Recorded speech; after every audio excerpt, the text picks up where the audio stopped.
செம்மரம் வெட்டச் சென்றதாக ஆந்திராவில் கைது செய்யப்பட்ட 32 பேரில் 5 பேரின் விவரங்கள் தற்போது வெளியாகி இருக்கின்றன. தொடர்பான கூடுதல் விவரங்களை செய்தியாளர் மோகன்ராஜிடம் கேட்கலாம். மோகன்ராஜ், அந்த 5 பேர் எந்தெந்த பகுதிகளை சேர்ந்தவர்கள் என்ற விவரம் தற்போது வெளியாகி இருக்கிறதா?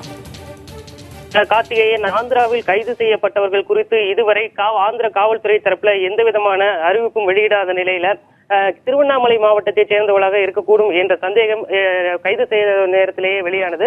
இதனைத் தொடர்ந்து தற்பொழுது திருவண்ணாமலை மாவட்டத்தில் உள்ள ஜவ்வாதுமலை அடிவாரத்தில் உள்ள கீழ் செண்பகத்தோப்பு, மேல் செண்பகத்தோப்பு இந்த கிராமங்களைச் சேர்ந்த பகுதி மக்கள் அவ்வப்போது வெளி மாநிலங்களுக்கு செல்வதாக இங்கிருக்கும் பகுதி மக்கள் தெரிவிச்சிருக்காங்க.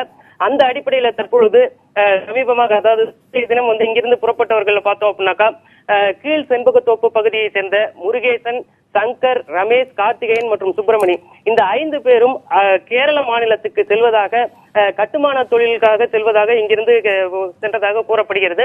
இங்குள்ள பகுதி மக்கள் இந்த தகவலை உறுதி பண்ணியிருக்காங்க.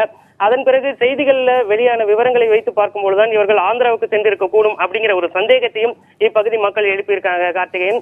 அந்த அடிப்படையில தற்பொழுது இந்த பகுதியை சேர்ந்த இந்த 5 பேரும் ஆந்திராவில் கைது செய்யப்பட்டிருக்கலாம் என சந்தேகம் இப்பகுதி மக்கள் எழுப்புகிறார்கள். கார்த்திகேயன், ஒரு மாநிலத்தை சேர்ந்தவர்கள் இன்னொரு மாநிலத்தில் கைது செய்யப்பட்டிருக்கிறாங்க.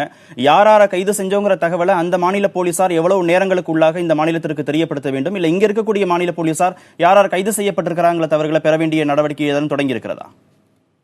அதாவது திருவண்ணாமலை மாவட்டத்தில் தான் இங்கிருக்க கைது செய்யப்பட்டவர்களில் பெரும்பாலானோர் திருவண்ணாமலை மாவட்டத்தை சேர்ந்தவர்கள் அப்படிங்கிற தகவல் வெளியாகியிருப்பதாக இங்கு இருக்கும் மாவட்ட நிர்வாகம் ஒப்புக்கொள்கிறார்கள். அந்த அடிப்படையில் காலை முதற்கொண்டே பல்வேறு தகவல்களை விசாரித்து வருவதாகவும் காவல்துறை மற்றும் வருவாய்த்துறையினர் இணைந்து இது தொடர்பான விவரங்களை சேகரித்து வருவதாகவும் மட்டுமே திருவண்ணாமலை மாவட்ட நிர்வாகம் சார்பில் தெரிவிக்கப்பட்டிருக்கு. அது தவிர காவல்துறை தரப்பிலிருந்து, தமிழக காவல்துறை தரப்புல குறிப்பாக திருவண்ணாமலை மாவட்டத்தில் இது தொடர்பான நடவடிக்கைகள் எந்த அளவிற்கு உள்ளது என்பது குறித்த விவரங்கள் காவல்துறை தரப்பிலையும் இதுவரைக்கும் எந்த விதமான தகவலும் தெரிவிக்கப்படவில்லை.